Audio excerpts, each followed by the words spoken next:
और शुरुआत इस वक्त की बड़ी खबर से करेंगे। दिल्ली सिंगू बॉर्डर पर मरकज की तजवीज पर किसानों की मीटिंग जारी है। मरकज ने नई तजवीज तहरीरी तौर पर रवाना की है, जिसमें कवानीन में 5 तरामीम की पेशकश की गई है। जराये के मुताबिक मरकज की नई तजावीज में एमएसपी को बरकरार रखने, मंडी कानून, एपीएमसी बड़ी तब्दीली करने, प्राइवेट प्लेयर्स का रजिस्ट्रेशन करने समेत कई बातें कही गई हैं। इस मीटिंग में आइंदा की हिकमत अमली भी तैयार की जाएगी। ख्याल रहे कि किसान पिछले 14 दिनों से अपनी मांगों पर अड़े हैं। वो ज़राई कवानीन वापस लेने का हुकूमत से मुतालबा कर रहे हैं, जबकि मरकज कानून वापस लेने को तैयार नहीं है।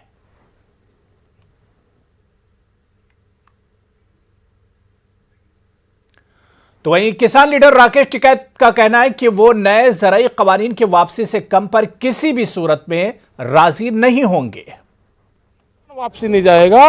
किसान के मान सम्मान का सवाल है। अब मांग का सवाल कम रहेगा, किसान के मान सम्मान का सवाल है। सरकार बिल वापसी नहीं लेने की, मतलब तानाशाही होगी। अगर सरकार भी हट धर्मी तो है भाई, किसान की भी हट है, सरकार की भी। अब देखेंगे किसकी हार जीत जो कुछ होगा। उसमें करना चाहते हैं अमेंडमेंट, लेकिन आप नहीं मान रहे। क्यों करे अमेंडमेंट? किसी हकीम ने बताया था उन्हें कि ये बिल लेकर आएंगे और किसान साहब पूछोगे नहीं। नहीं करेंगे। अमेंडमेंट की जरूरत नहीं है, बिल वापसी लेना पड़ा। गुज़िश्ता 3 दिनों से दिल्ली के सीएम अरविंद केजरीवाल की रिहाइशगाह के बाहर बीजेपी का एहतजाज जारी है। इस एहतजाज में आज बीजेपी लीडर गौतम गंभीर और मनोज तिवारी ने शिरकत की। नगर निगम के बकाया 1300 करोड़ की फंडिंग की मांग को लेकर एहतजाज किया जा रहा है, जबकि केजरीवाल हुकूमत का कहना है कि किसान आंदोलन से दूर रखने की बीजेपी की यह साजिश है।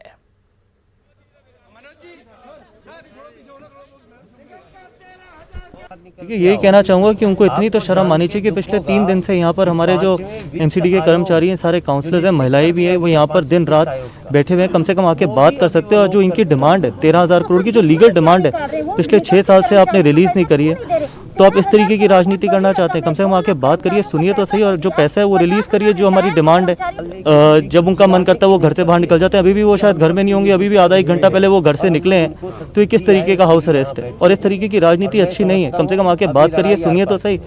ये लोग निगम के कर्मचारियों के लिए बैठे हैं, गलियों को स्वच्छ बनाने के लिए जो फंड चाहिए उसके लिए बैठे हैं, जो निगम का सुचारू रूप से कार्य है उसके लिए बैठे हैं।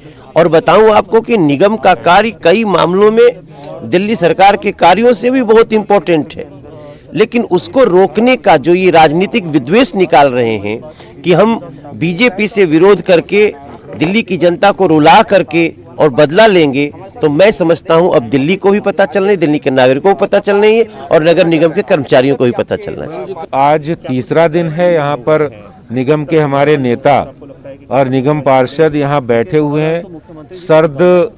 सर्दी के दिनों में बिल्कुल खुले आसमान के नीचे दिल्ली की जनता के अधिकारों के लिए और दिल्ली नगर निगम के कर्मचारियों को वेतन दिलाने के लिए आज हम बैठे हैं। और 3 दिन होने के बावजूद भी आज दिल्ली के मुख्यमंत्री अभी तक किसी भी प्रतिनिधि से मिलने की बात नहीं की। तो उधर बीजेपी के कौमी सदर जेपी नड्डा 2 रोजा दौरे पर कोलकाता पहुंच गए हैं। एयरपोर्ट पर पार्टी लीडरों ने उनका वालियाना इस्तकबाल किया। 2 रोजा दौरे के दौरान जेपी नड्डा मुख्तलिफ प्रोग्रामों में शिरकत करेंगे। नड्डा हेस्टेंग्स में पार्टी दफ्तर का इफ्तिताह करेंगे। भिवानीपुर और हरीश मुखर्जी नगर रोड पर डोर टू डोर मुहिम में शिरकत भी करेंगे।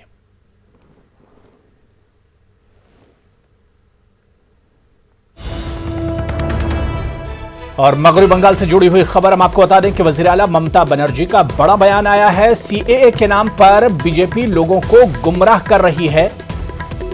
बंगाल में एक इजलास में ममता बनर्जी ने कहा कि आप यहां के शहरी हैं, कहीं और से नहीं आए हैं।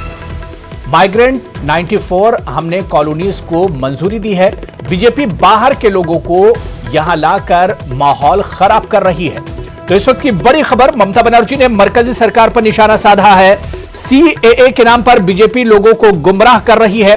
बंगाल में एक इजलास में ममता बनर्जी ने कहा कि आप यहां के शहरी हैं और कहीं से आप नहीं आए हैं। बीजेपी बाहर के लोगों को यहां लाकर माहौल खराब कर रही है। तो लगातार मरकजी सरकार और मगरबी बंगाल की सरकार के दरमियान ठनी हुई है।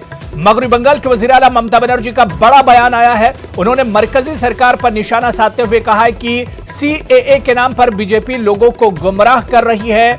बंगाल में एक इजलास में ममता बनर्जी ने कहा कि आप यहां के शहरी हैं और कहीं से नहीं आए हैं। बीजेपी बाहर के लोगों को यहां लाकर माहौल खराब कर रही है।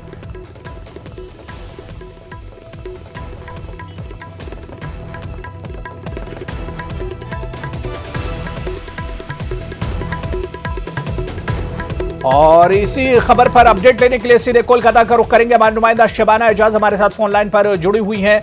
शबाना, लगातार मगरबी बंगाल और मरकजी सरकार के दरमियान ठनी हुई है और इसी बीच आज फिर ममता बनर्जी ने मरकजी सरकार को निशाना उस पर साधते हुए उन्होंने कहा है कि सीए के नाम पर बीजेपी लोगों को लगातार गुमराह कर रही है। बिल्कुल हुरैरा, आज देखेंगे जिस तरह से बंगाल में सीए नाफिज होगा, इसको लेकर बीजेपी ने पिछले दिनों कहा था कि सीए को मुल्क भर में जनवरी से नाफिज किया जाएगा। आज ममता बनर्जी ने अपने बनगांव दौरे के दौरान साफ तौर पे कहा है कि सीए के नाम पर झूठ बोला जा रहा है। उन्होंने एक तरह से लोगों को ये समझाने और साथ ही उन्होंने ये भी कहा है कि एनपीआर के लिए आप लोग तैयार नहीं होंगे। तो ममता बनर्जी भी आज उसी जगह पर वो सभा कर रही थी। बनगांव का इलाका था, बनगांव का ये इलाका है और बिल्कुल सरहदी इलाका है, बांग्लादेश से के सरहद से जुड़ा ये इलाका है। तो यहाँ ऐसी बहुत सारी कॉलोनियां हैं जहाँ पे मुजाहिर जो लोग हैं जो यहाँ पर आके बसे हैं। और ममता बनर्जी ने आज साफ तौर पे कहा कि उन्होंने 94 जो कॉलोनियां हैं उनको जो उन्होंने तस्लीम किया है और उन्हें शहरियत दी है।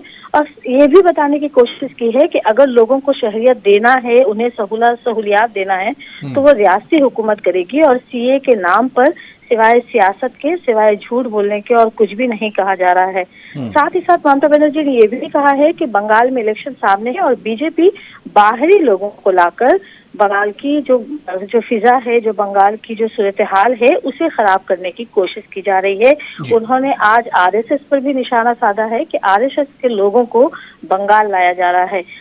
और साथ ही साथ बनर्जी ने एक बार फिर उन इलाकों में जहां से बीजेपी अपने वोट समेटने की बटोरने की कोशिश में लगी थी कि वो जो सरहदी इलाका है बंगाल का, वहां के लोगों के करीब जा सके और उन्हें शहरियत के नाम पर कि उन्हें भी शहरियत दी जाएगी, उन्हें बीजेपी का वोटर बनाया जा सके। तो ममता बनर्जी ने भी आज उन्हीं इलाकों में उन्हीं के साथ खड़े होकर जिस तरह का जवाब दिया है, उससे हम कह सकते हैं कि आने वाले दिनों में बीजेपी और टीएमसी के दरमियान एक सीए और एनआरसी को लेकर एक बड़ी लफ्जी जंग देखने को मिल सकती है। बिल्कुल शबाना, बीजेपी और टीएमसी के दरमियान कशीदगी लगातार बढ़ती जा रही है और जबानी जंग भी तेज है और इस दौरान बीजेपी के सदर जेपी नड्डा भी कोलकाता पहुंच गए हैं। बिल्कुल, जेपी नड्डा 2 दिन के दौरे पर बंगाल कोलकाता आज पहुंचे हैं। आज कोलकाता में उनका सभा है, एक प्रोटेस्ट रैली में शरीक होंगे और साथ ही साथ कल बंगाल के मुख्तलिफ जिलों का दौरा करेंगे। तो ऐसे वक्त में जब जेपी नड्डा कोलकाता पहुंचे हैं और अवामी जलसे से खिताब करने वाले हैं, ममता बनर्जी भी रियासत के जो डिस्ट्रिक्ट एरिया है, जो खासकर जो सरहदी इलाका है, वहां जाकर अवामी जलसे कर रही हैं। और हम कुछ ही देर में हम देख सकते हैं कि दोनों ही पार्टियों के दरमियान जो जवाबी जो जंग है वो भी देखने को मिलेगी कि आज जिस तरह से ममता बनर्जी ने सीए को लेकर कहा है, अब जेपी नड्डा उसका जवाब क्या देते हैं वो भी देखने को मिलेगा। जी बिल्कुल, बहुत बहुत शुक्रिया शबाना हमारे साथ जुड़ने के लिए और इस खबर पर अपडेट करने के लिए। तो टीएमसी और बीजेपी में ठनी हुई है और इस बीच कौमी सदर बीजेपी के जेपी नड्डा कोलकाता पहुंच गए हैं जहां पर वो कई प्रोग्रामों में शिरकत करेंगे। इस बीच सीधे हम आपको लिए चलते हैं, मरकजी वजीर प्रकाश जावड़ेकर इस वक्त प्रेस कॉन्फ्रेंस से खिताब कर रहे हैं।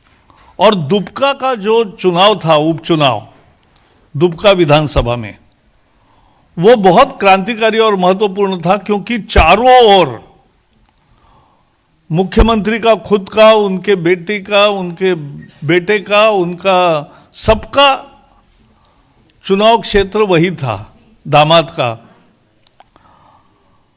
तो भी ये बीच वाली सीट जो थी हमने निकाली और हैदराबाद का वोट भी वही दर्शाता है कि तेलंगाना में भी बीजेपी को जनता पसंद करने लगी है बहुत तेजी से।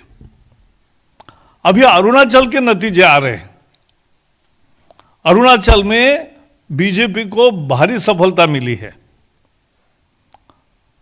240 जेडपी के सीट में 96 सीट अनअपोज आ गए हैं, बाकी का वोटिंग होगा अभी। और ग्राम पंचायत में 8,291 सीट्स में से 5,410 सीट्स अनअपोज्ड। बीजेपी के सामने कोई चुनाव नहीं लड़ा और लोगों की पसंद से एकमात्र कैंडिडेट रहा, इसलिए अनअपोज चुनाव हुआ। ये अरुणाचल का ट्रेंड है और बाकी जो वोटिंग होगा उसमें भी भारी सफलता मिलेगी, यह हमें पूरा विश्वास है। राजस्थान के चुनाव की और दो विशेषता बताना चाहिए। इस बार मार्जिन बहुत ज्यादा रहा, हमारे जीत का और उनके हार का अंतर बहुत ज्यादा था। प्रदेश अध्यक्ष अपने क्षेत्र के गृह क्षेत्र के 2 पंचायत समिति पूरी हार गए। पायलट के उप मुख्यमंत्री पायलट है, उनके टोंक जिले में जिला परिषद बीजेपी ने जीती। 4 बड़े मंत्री जो सरकार चलाते हैं वो भी अपने जिला परिषद को रख नहीं पाए, जिला परिषद हार गए। यह आने वाले समय का ये एक सुचिन्ह है कि किस दिशा में मतदाता साउथ हो, दक्षिण हो, पूर्वोत्तर भारत हो, सब जगह कैसे जा रहा है। तो राजस्थान की जीत अकेली जीत नहीं है।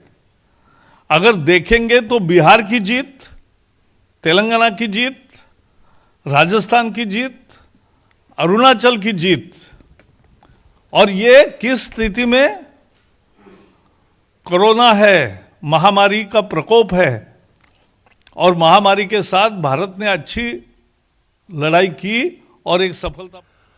तो मरकजी वजीर प्रकाश जावड़ेकर हालिया दिनों बीजेपी की कामयाबियों का जिक्र कर रहे थे। उन्होंने कहा कि बिहार, इसके अलावा अरुणाचल प्रदेश, राजस्थान और अब तेलंगाना के अवाम भी बीजेपी को पसंद करने लगे हैं, जहां पर बड़ी तादाद में बीजेपी जीत कर आई है। बहुत छोटा सा ब्रेक लेंगे, फौरन हाजिर होते हैं।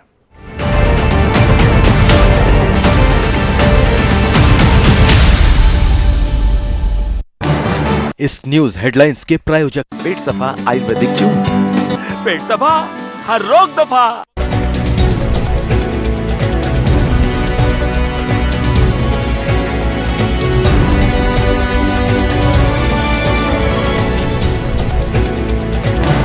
इस न्यूज हेडलाइंस के प्रायोजक पेट सफा आयुर्वेदिक जून।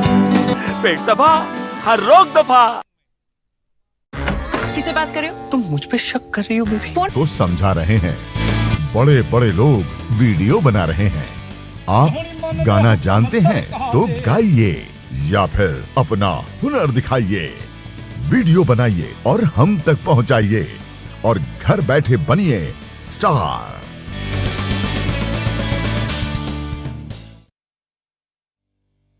न्यूज़ 18 इंडिया, आपका पसंदीदा।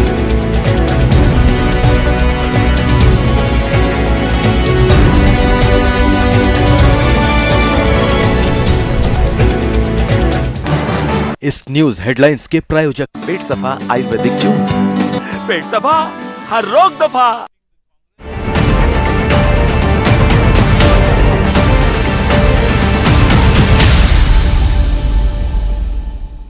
पार्लियामेंट की नई इमारत के संग बुनियाद को लेकर तेलंगाना के वजीर आला केसीआर ने वजीर आजम नरेंद्र मोदी को एक मकतूब तहरीर करते हुए मुबारकबाद पेश की है। केसीआर ने अपने मकतूब में कहा कि यह हिंदुस्तानियों के लिए फख्र की बात है। कल पार्लियामेंट की नई इमारत के लिए भूमि पूजा का प्रोग्राम मुनक्किद होने वाला है। पार्लियामेंट और सेक्रेटेरिएट की मौजूदा इमारतें नाकाफी हैं, जिसके सबब मरकजी हुकूमत ने पार्लियामेंट और सेक्रेटेरिएट की नई इमारत की तामीर का मंसूबा बनाया है। इस प्रोजेक्ट का तखमीना 20,000 करोड़ रुपये है। गुजरात के आर्किटेक्चर ने नई इमारत का डिजाइन तैयार किया है।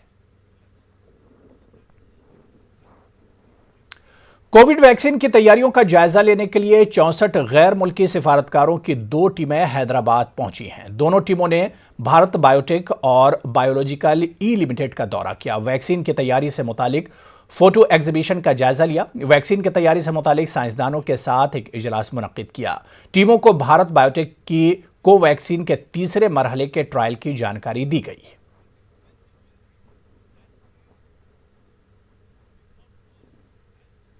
आंध्र प्रदेश के जिला मशरकी गोदावरी में पुरस्रार बीमारी से मुतासरा मरीजों की तादाद 583 हो गई है। हमारे नुमाइंदे इसहाक ने इस पूरे मामले पर तफसीलात पेश की हैं।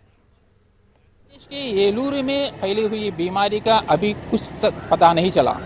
हुकूमत के तरफ पूरे इंतजाम किए जा रहे हैं, वही दूसरी तरफ जो है ना बीमारी की असली वजह के लिए बड़े कोशिश की जा रही है। पूरे ब्लड सैंपल्स और वगैरह जो है ना पूरे लिए गए हैं। वाटर सैंपल्स जो है ना 22 लिए गए हैं और ब्लड सैंपल जो है ना 62 लिए गए हैं, जिसमें जो 10 सैंपल्स में जो है ना निकल और लीड जो है ना पाया गया है। वही 40 ब्लड सैंपल्स को ऑल इंडिया एम्स के लिए भेजा गया है। वही 10 सैंपल्स को हैदराबाद के CCMB के लिए भेजा गया, वहाँ से रिपोर्ट आनी बाकी है। अभी देखा जाए तो NIN और CCMB और IICT के तरफ से पूरे वहाँ के सैंपल्स और वहाँ के जो एक्सपर्ट्स हैं उनकी भी राय ली जा रही है। अब देखा जाए तो पूरे इस बीमारी के वजह से 583% जो है ना अफेक्टेड हुए, जिसमें 470 लोगों को अभी डिस्चार्ज किया गया है।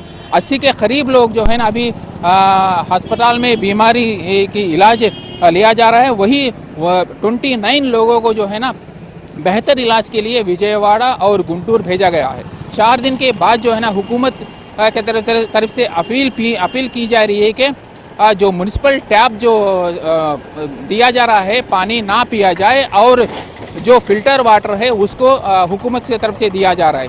अब देखना है कि क्या पूरी इस मामले में पूरा क्या बाहर आ सकता है और वजह क्या हो सकती है।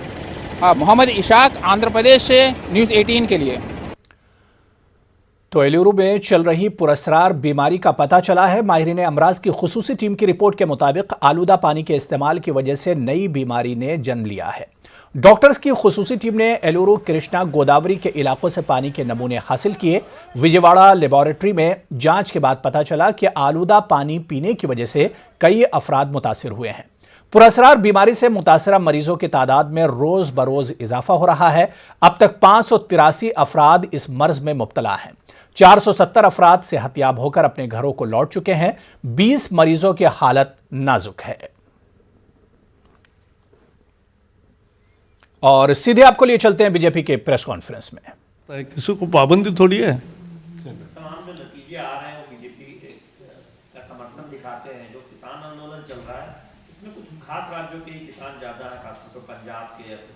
तो आपको लगता है कि ये जो नतीजे आ रहे हैं दरअसल देश भर में जो व्यापक स्तर पर ये किसानों की एक सहमति है किसी सुधार और कानून को लेकर, और कुछ राज्यों में ये समस्या है वहां ही आपत्तियां ज्यादा है?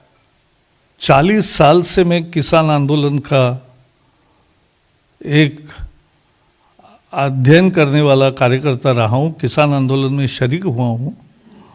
तो उसमें मैंने हमेशा देखा है APMC के चुंगल से हमें मुक्ति मिले, यही तो देश के किसानों की मांग थी। और APMC भी रहेगी, ये जो कानून है उसमें APMC भी रहेगी, MSP भी रहेगा, सरकारी खरीद जो होती है वो भी रहेगी, और लेकिन दूसरी भी एक विंडो अपॉर्चुनिटी की किसान के लिए मिलेगी, जहां ज्यादा दाम मिलेगा वहां वो बेचेंगे।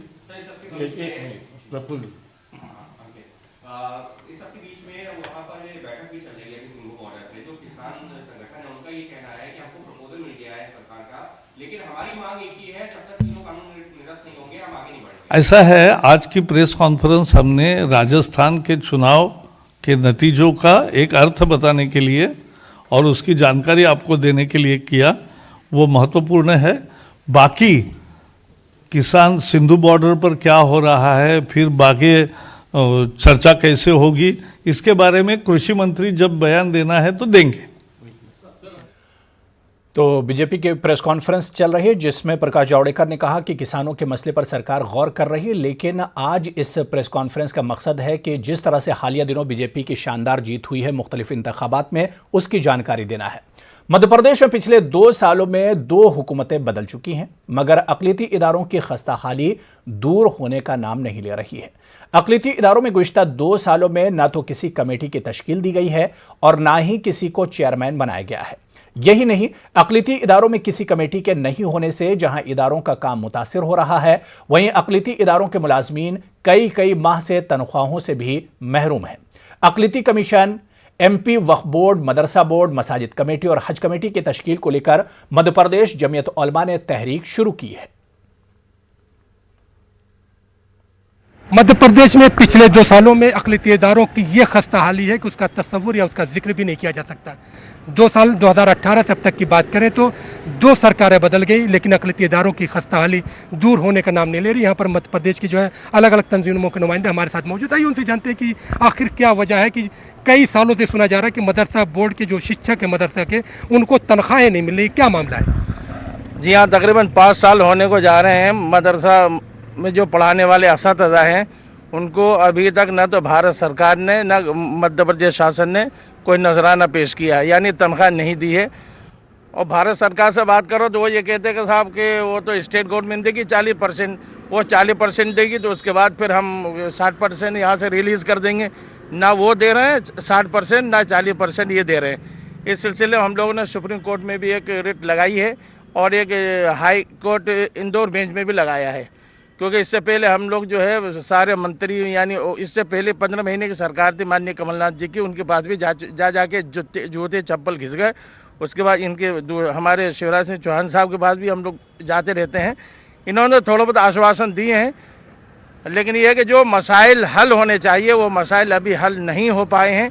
इसलिए कि भैया जो नजराना नहीं मिलेंगे तो कौन कब तक क्या करेगा? भूखे पेट भजन कब तक होंगे? क्या वजह भी जो है मसाइल क्यों नहीं हल हो रहे?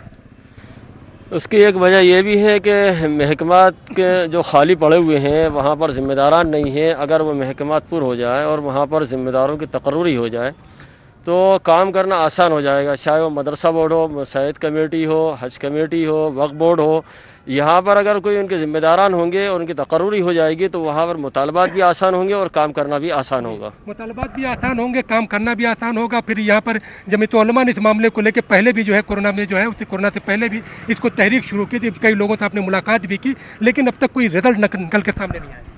जी बिल्कुल, जो है जमीयत उलमा मध्य प्रदेश के ज़रिए सदर मोहतरम हाजी हारून साहब की क़यादत में मुहिम चलाई जा रही है और हमने कई जगह मेमोरेंडम भी दिए, यहाँ तक कि मंत्रालय में, वक्फ बोर्ड में, हर जगह दरवाज़ा खटखटाया, पर इसकी तरफ कोई गौर व फिक्र नहीं की गई। अब इंशाल्लाह कोशिश ये की जाएगी कि ज़मीनी स्तर पर इस पर मेहनत की जाए और हम आवाम को भी बेदार करेंगे। हमारे मुतालबात यही हैं कि आखिर कब तक हम इस तरह जो है हमारे काम नहीं होंगे या हमारी जो है बिल्कुल स्तर गिरता जाएगा। तो हम हुकूमत से ये मुतालबा करते हैं कि जो चीज़ें मुसलमानों की फलाह और बहबूदी के लिए बनाई गई हैं उनके ऊपर मुसलमानों के उस पर काम तो होना चाहिए, कम से कम काम तो होना चाहिए। क्या वजह मानते काम क्यों नहीं हो रहा है? देखिए, हुकूमतें आती जाती रहती हैं, हुकूमत कोई भी हो, लेकिन देखा यह गया है कि अक़लियती इदारों को हमेशा नज़रअंदाज किया जाता रहा है।